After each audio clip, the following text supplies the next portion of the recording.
Kabul yang porak-poranda, di bawah bayang-bayang Taliban yang menutup langit dengan larangan, ada seorang gadis kecil bernama Parvana. Dari luar, ia hanyalah anak berusia 11 tahun, dengan rambut gelap yang selalu tertutup debu jalanan. Tetapi, di balik tatapan matanya, ada sebuah keberanian yang lebih tua dari usianya. Ayahnya seorang guru yang kehilangan kakinya dalam perang, ibunya seorang penulis yang suaranya dibungkam oleh aturan, dan Parvana, ia masih sempat berjualan di pasar, membaca surat untuk orang asing, bahkan bermimpi tentang sekolah yang pintunya kini terkunci rapat untuk anak perempuan. Namun, ketika ayahnya ditangkap tanpa alasan, rumah itu berubah menjadi penjara tanpa tembok. Bagaimana sebuah keluarga bisa bertahan tanpa lelaki di dunia yang melarang perempuan keluar sendirian? Jawaban Parvana bukan sekadar nekat, tetapi juga penyamaran.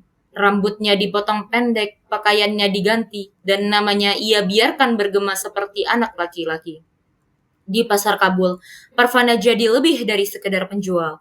Ia menjadi tulang punggung, pendengar rahasia, bahkan saksi bisu ketidakadilan yang terjadi setiap hari. Ia bertemu Sauzia, gadis lain yang memilih jalan sama, dan bersama-sama mereka menyulam tawa kecil di tengah reruntuhan, seolah dunia belum sepenuhnya hilang. Di negeri di mana buku dianggap ancaman, Farvana justru menemukan bahwa keberanian bisa lahir dari sebuah cerita, dan bahwa harapan, sekecil apapun, masih bisa tumbuh di celah tanah yang... Nah, ini keren nih. Bisa dipakai buat lomba LIDM. Ya nggak sih? Setuju. Enggak juga sih. Ini video apaan sih? Nggak jelas banget. Emang apanya yang mau dipakai buat LIDM? Upload mulu dari tadi. Emang kamu maunya gimana sih? Kita harusnya buat yang ada hubungannya sama SDG. Contohnya nih, beberapa konsep yang unik. Misal kita buat video kampanye buat pengelolaan sampah. Gimana? Setuju. Nanti kita jelasin gimana kita harus ngirim sampah ke Mars. Apaan sih? Sampah mulu, sampah mulu. Itu kan ada di panduan. Nanti semua orang juga kayak gitu. Setuju. Jadinya gimana? Setuju. Bisa Bisa diem diam nggak? nggak?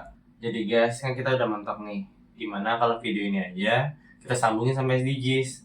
Nah kan di sini Parwana diceritain kalau dia harus menyamar jadi laki-laki biar bisa bekerja. Karena kalau jadi perempuan dia nggak boleh keluar rumah.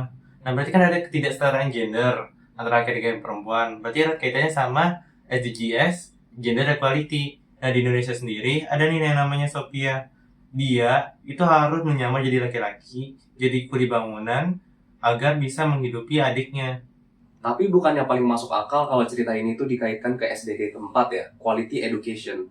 Di ceritanya Parwana aja, mereka sekeluarga mendapatkan penghasilan dari jasa membacakan surat. Itu sudah menggambarkan bahwa orang-orang di sana belum bisa membaca. Apalagi, Parwana sekeluarga itu harus putus sekolah. Itu lebih mencerminkan lagi betapa buruknya kualitas pendidikan di sana. Ini gak beda jauh sama di Indonesia, di mana menurut Badan Pusat Statistik, angka putus sekolah dari SD sampai SMA itu mencapai 29%, dan masih ditemukan banyak sekali kesenjangan gender saat mendapatkan partisipasi dan juga akses pendidikan. Nah, kalau gitu, kita juga bisa nambahin SDG 1 no poverty. Kan si Parwana dan keluarganya itu miskin banget. Mereka aja perlu sampai menjual seluruh barang mereka punya dan tinggal di rumah yang kecil banget. Itu tuh mirip banget sama Jakarta Pusat. Gila, ibu kota aja gitu loh. Satu rumah 2x3 itu bisa sampai 14 jiwa yang huni. Udah. Yuk kita bikin videonya. Ya udah deh, ayo. Nah, setuju.